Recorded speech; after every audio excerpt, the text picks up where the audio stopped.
Ladies and gentlemen, welcome back to the channel. Today we're going to be talking about the Celtic board.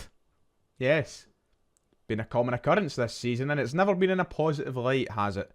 And today, like all those other times, it's not in a positive light. So we've got a few things to break down for your midweek news. Let's get into it.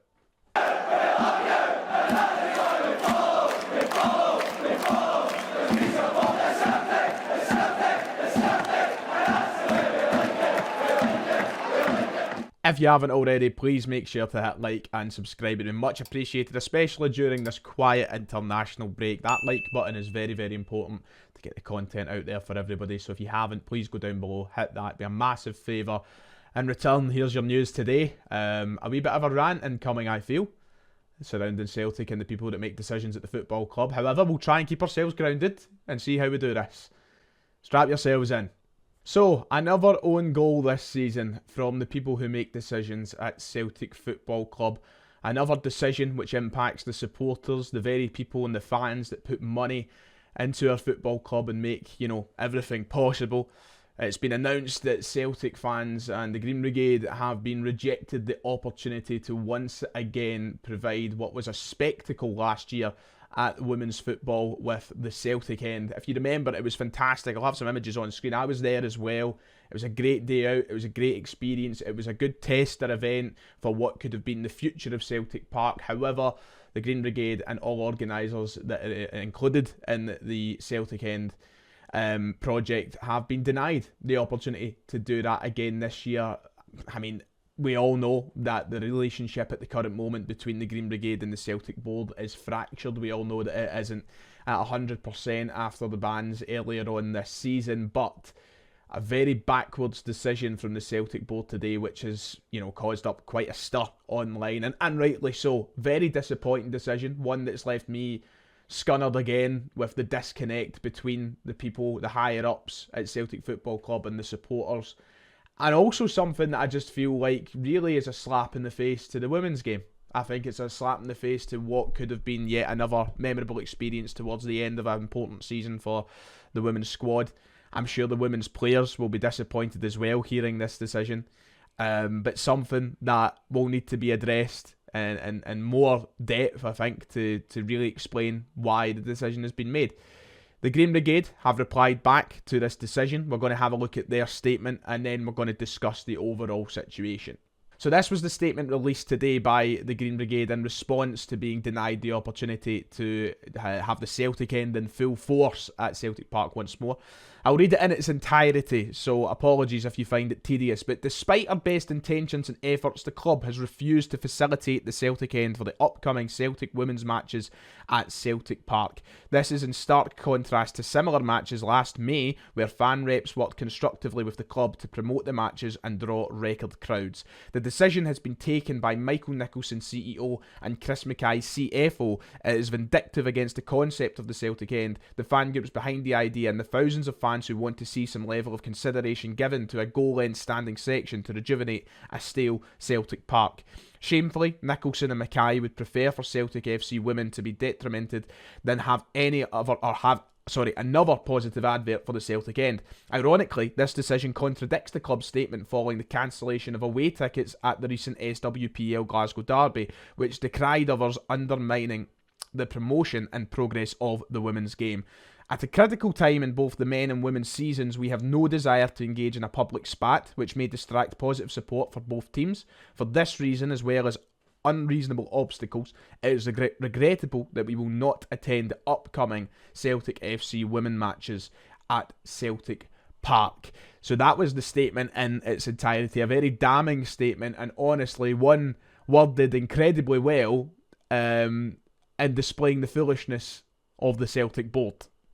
I don't even know where to begin when it comes to hypocrisy at Celtic Park. It feels like that fan groups such as boys, such as Green Brigade, have been used for the benefit of the Celtic board when they feel it need be. Last year we looked at the images and the success of the Celtic way and when it was functioning really well at these women's games, and it was promoted by the club very heavily. The clips were shared, the photos were shared. It was good rep.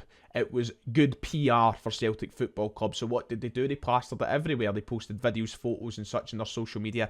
They loved it. And you know what? That was a good thing. It was both good for the football club and it was good for the women's game as well. And I was very proud of what they were able to produce last year when it came to the women's games. It was record numbers. It was the first time that I had ever attended the women's game, and it brought a real atmosphere to it for somebody who was coming in kind of unknown to what I was going to expect at the game. And it was a really good advert for what could be the future of Celtic Park, as worded in their statement, where it's became quite a stale environment at times.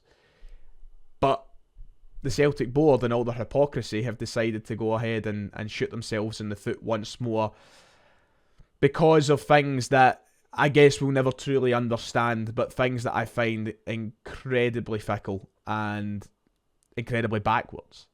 It's got to the point where the disconnect now is wider than it has been in a long, long time. That I feel like it's wider than it was maybe apart from COVID. That's the closest, it's definitely the closest it's been since COVID. That disconnect between the people, the suits running the club, and the fans who want to genuinely just support the club. And I know that there were a lot of people clicking onto this video and saying to themselves, or saying in the comments, oh, it's the Green Brigade, they're Neds, it's their own fault, they give us a bad image. If you think that what they were planning for this women's game is a bad thing, and you think that they should have been decried of that opportunity, then I don't think your head's screwed on the right way, because this is nothing but positivity that they were trying to take along to the stadium in preparation for what is a very testing end to the season, for not just our men's side, but for the women's side. It was nothing but support that they wanted to take there. It was nothing but, sheer positivity that would have been in the ground. And to have that ripped away and now in a position where they're obviously not going to attend these games, I think is overall going to just be harmful to the women's team in general. I think it's a real shame. And I think it's a damning indictment of the direction that the suits running the club are pulling us at this moment in time, when we all should be pulling us in this, we should all be pulling in the same direction.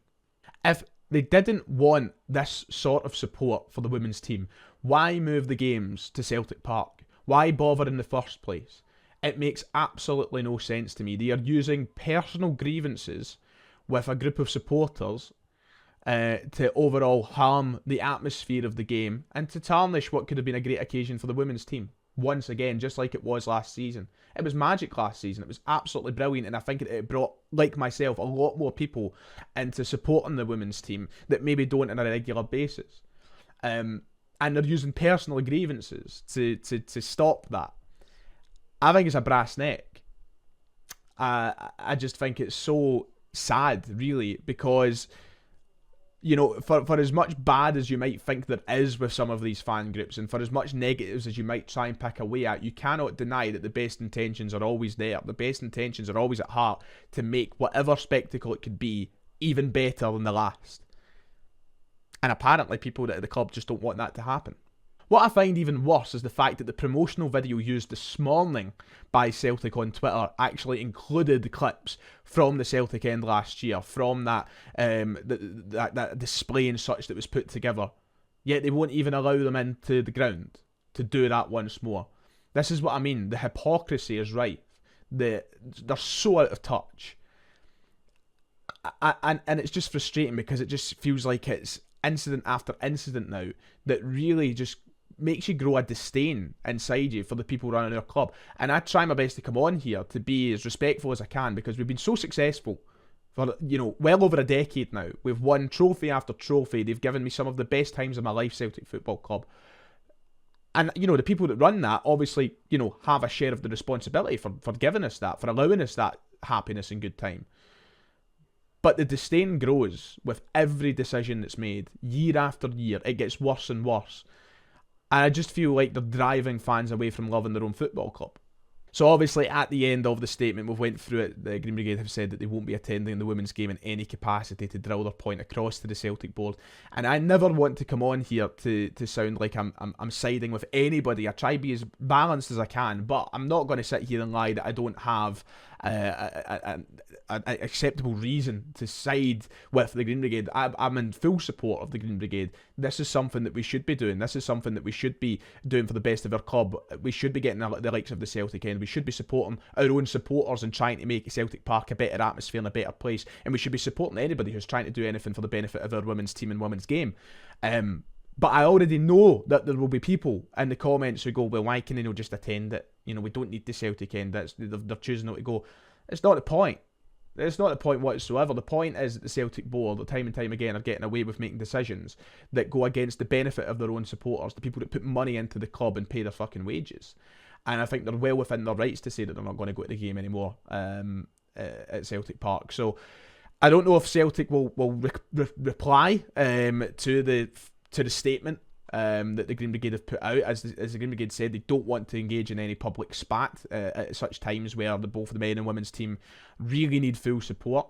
But will they retract their decision? Will they change it? I doubt it, because it's pettiness, it's stubbornness, and it's something that has been shown time and time again over in recent years at Celtic. So as long as there's money in their pocket, they'll be happy.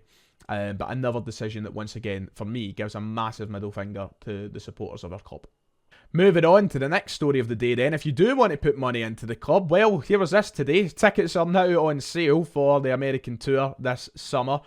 Apt timing, Celtic. Apt timing. You know, do something that really pisses off the fans and then say, give us your money. Tickets for all 3 games are on sale now. This was the statement put up today. General sale tickets are on sale now for the games against Chelsea, Manchester City, DC United at some price for friendly games. I tell you that for nothing. Here they go one by one. DC United at Audi Field in Washington, DC. Tickets start from a very, very cheap fee of $55, which equals to around £45-50. The other games, one against Manchester City at the University of North Carolina, admission starts from $65 there.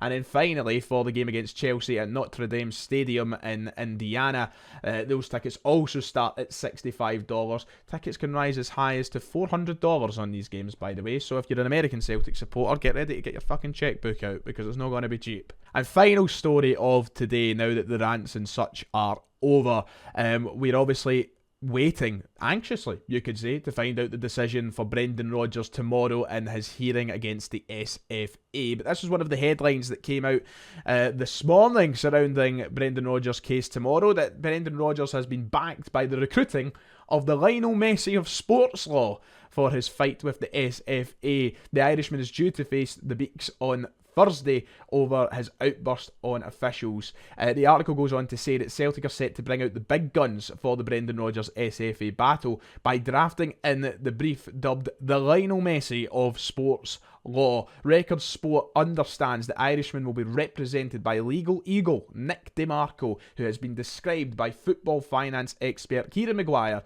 as the football law version of Lionel Messi.